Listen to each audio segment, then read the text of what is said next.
Welcome to the festival edition of The Daily from inside our very own campsite, where we will bring you all you need to know about how to survive this year's must-see festivals. We will also have an exclusive interview and performance from a professional hula hooper, and we will take a look at the most talked about festival gadgets, so stay tuned.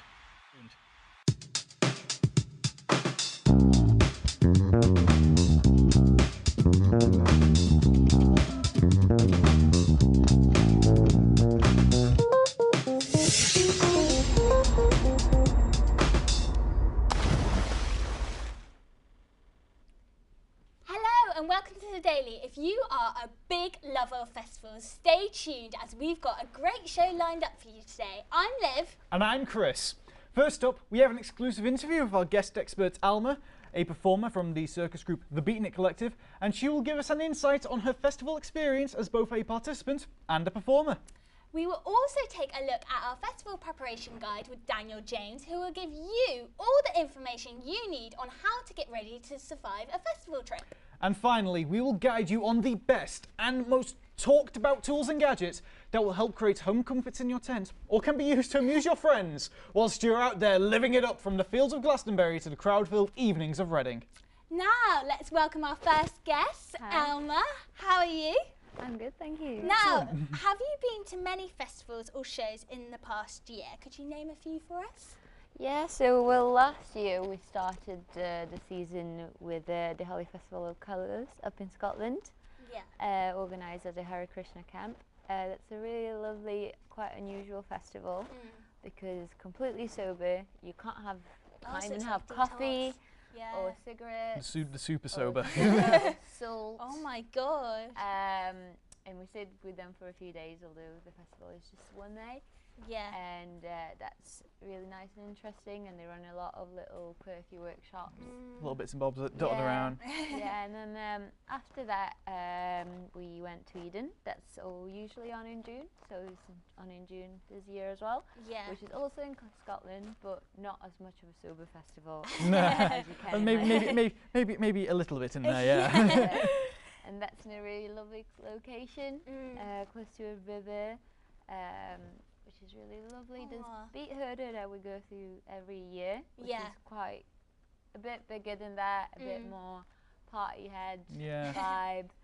And last year I went to a Goulash festival, Goulash Disco in Croatia, and that's a great one to go to. It's on the beach. Oh, lovely. Nice. So, you know, feeling a bit rough from a late night, you just jump in the sea. Hungover cure. Now, when you get to festivals or shows that you're just attending, where would you say it's the best spot to place your tent? Do you get closer, or where the action is, or further away? Well, a lot of festivals, not all of them, but a lot of festivals have separate camping for crew and artists. Yeah. And you'll notice that they're usually in really good locations. Yeah. They're usually just behind the stage, so it's pretty close to the action, but the sound is projected in the opposite direction. So they're quite a bit quieter. I do like to have quiet time when I go back to my tent. I like being able to sleep. Keeping it quiet so the talent's fresh.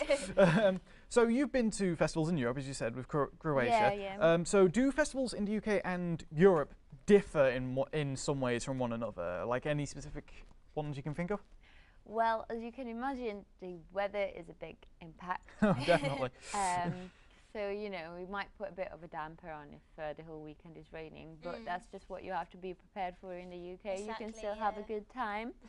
I think sometimes in Europe, if anything, it's a little bit too warm, which as a downside, it makes the toilets really stink. So could you give us a rundown on what the viewers at home would expect from a performance by the whole Beatnik Collective? What does your performances range from? So, especially at festivals, we can have a huge range because depending on the festivals, they might want workshops, they might want us to work with the kids, or they might want some walkabout entertainment just to keep up the vibe throughout the festival. Keeping the party going. Yeah, or they might want a stage show. They might have a rig so that we can do aerial things. To do the proper. They might have like a whole section dedicated to circus. Like Frequency in Portugal has that, which is great. Nice. but others, a lot of them just want a fire show. That's a really common request. Yeah. So, you know, often on Friday night or Saturday night, we'll light up all our fire equipment. So we have hoopers and poyers, staffers, fire breathers, fire eaters. Yeah. And yeah, we often do quite similar things. So we don't rehearse too much, but it's about knowing the space. Yeah. Each stage Yeah. will be a bit Okay. different. Yeah, well, thank you for giving us an insight of what it is like, not only to perform, but also on how festivals are. Well, speaking of going to a festival, Liv, we next have very fortunate to have a guide for beginners of how to make the most of your time at this year's festivals. We will now hand over to our very own festival enthusiast, Daniel James, who will give you the lowdown on how to survive this year's festivals. Hi,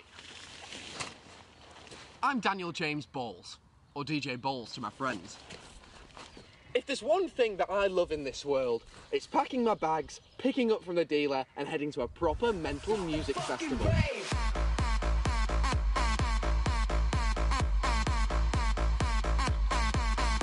Craigie, what do you recommend doing at the festival? Just like loads of drugs. You just might as well try them when you're at a festival.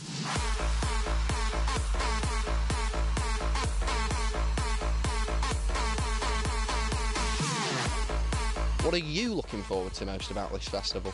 It's mainly the music. I don't really do drugs. Music is my drug, really. I come here just to escape reality and have a good time, you know. That's basically it.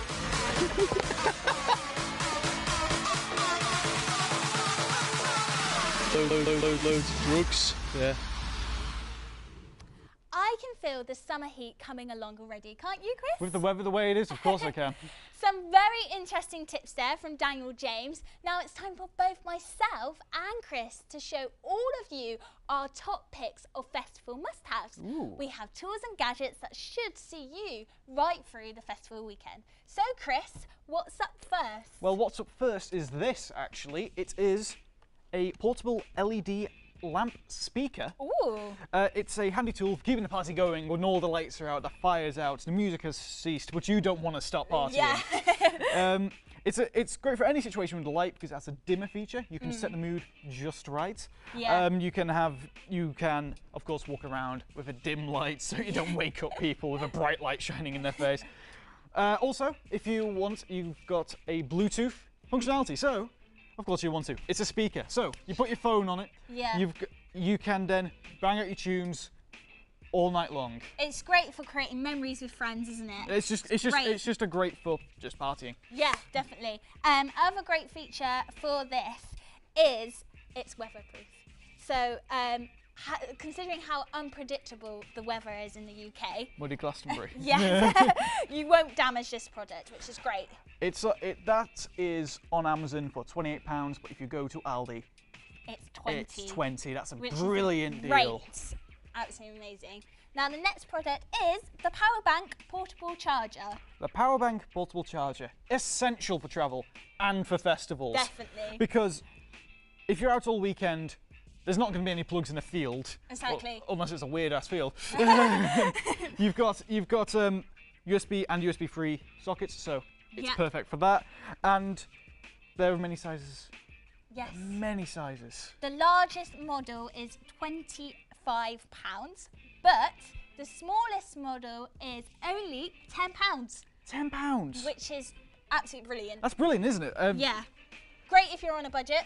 Great if you're on a budget. Great if you need to make an emergency call and your phone's out, basically. Yep, and the next one is the torch, which I love because whenever I go to festivals, me and my friends always need a wee in the middle of the night and we can never find the toilet. We end up running around the camp. So this is a must-have for festivals, isn't it? Yeah, it's a must-have. This one has a clamp, so you can clamp it up somewhere, so you can have a stable light for for your reading. Exactly. So it's great, and you can get ones with like cranks, so you don't have to spend money on like batteries or well, basically batteries. Exactly. Batteries. And it's quite light, isn't it? So it's not It's a quite heavy light, torch. yeah, a heavy torch. You can Really have heavy good for torches. packing, They're yeah. great for packing. A small torch, wind up or clamp so you can just charge on the go. They're brilliant. Absolutely brilliant. You must have a torch when you're going to a festival. Now next up we have the festival tech kit, which is absolutely amazing. Got brilliant products in here. First up is the aqua bag. The aqua bag is something that's just something nice to have. It's just useful. It's waterproof. It's water resistant, rather. Keeps your phone safe. Frost, snow, rain, nothing gets through it. Absolutely brilliant. It's not watertight. Don't jump into a pool God, with no. it. But Don't do that. Again, muddy Glastonbury, it's brilliant. Brilliant. Now next up we have the Mega Power Bank. And that is brilliant for charging your phone. It can be any smartphones, so Sony or Samsung or iPhone, which is quite good. Or whatever you have, basically. It charges to 1 to 5 hours, so you can leave your phone charging whilst you go and explore the festival. And my favourite thing, because someone's going to forget a torch, but if you have this on you, it has a little torch on it, which is just a wonderful little quality of life improvement for your festivaling. Now the next one is the multi-end charging cable. Oh, I love these things. Which is a must-have for festivals. I always bring my iPod, my iPhone for festivals. Really good, really handy for all friends to use. It's got USB, so you can plug it into pretty much anything. You can plug it into a power bank. Yeah. It's got tablets. It's got the iPhone obviously, and it's got that wonderful little USB for anything else. And the best thing of all, with everything, including a poncho and a lanyard, £10 from Primark. £10, absolutely amazing. Great for if you're on a student budget. Lifers. Yeah, brilliant. So we hope all our tips and tricks have left you feeling prepared before going to a festival, and it's helped to show you don't necessarily have to leave all your comforts for the weekend. Yes, Chris, knowing where you are going and what you will need is definitely important when it comes to preparing for festivals. I think all the preparation beforehand makes the experience even better. It helps create memories with friends and having fun, which is the main thing about festival experience. And I'm going to make some fun memories in our campsite right now. Right, let's give hula hooping a go. If you want any more information about today's edition of The Daily, or any other edition, please visit our website, www.thedaily.co.uk. Whoa! I feel like we should leave Alma to do this for the professionals. So there's the website, as you can see in the back there. There's the homepage for it, and we hope you have enjoyed today's festival edition of The Daily. And here to see us off is the wonderful Alma with a hula performance. Be aware there's going to be some flashing lights, so please look away if you're photosensitive. Take it away, Alma! Woo!